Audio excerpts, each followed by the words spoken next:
Well, its conception was as an herb store, and then the private label personal care, and that was almost 33 years ago.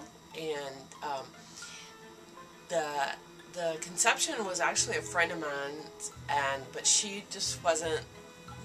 She just said I'm more Maggie than she was, and she was from New York and wasn't like in the South. So I took it and actually made it into a business with, the license, the taxes, doing it full time. And it was based a lot on a lot of homeopathic medicine and natural soaps and lotions and oils, and that type of conception was pretty rare for this area, but like in San Francisco and everything, that was kind of the genre that came from.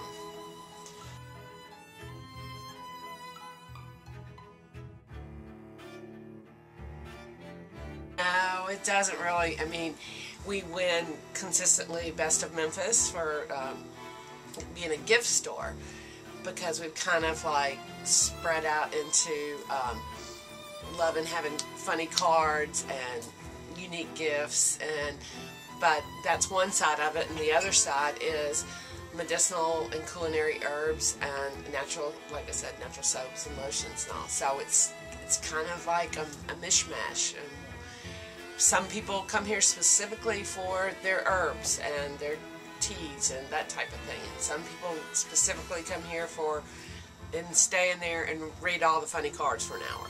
So.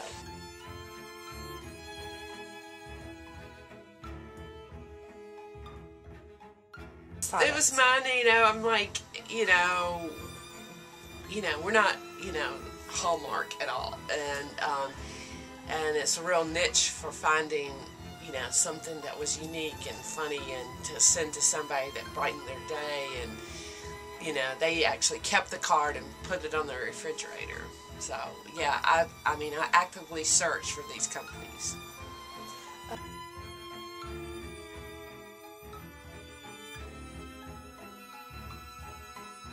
That's hard to say too, we have,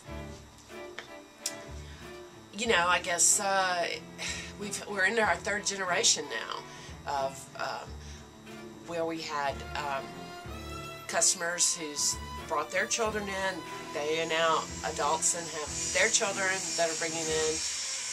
My daughter was raised in this store, and it's, we have a lot of elderly people that grew up with herbalism as their medicine, especially African Americans, that that was sort of their culture, and they know a lot about that,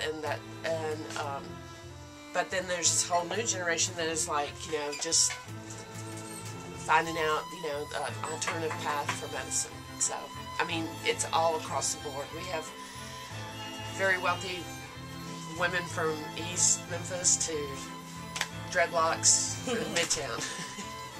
Okay.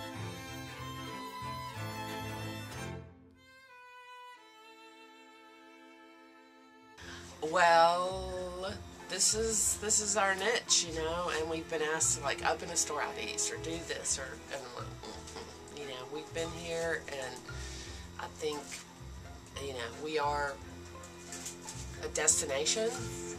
People make a point to come here, even if they're not in the Midtown area. They make it a point to come to the store.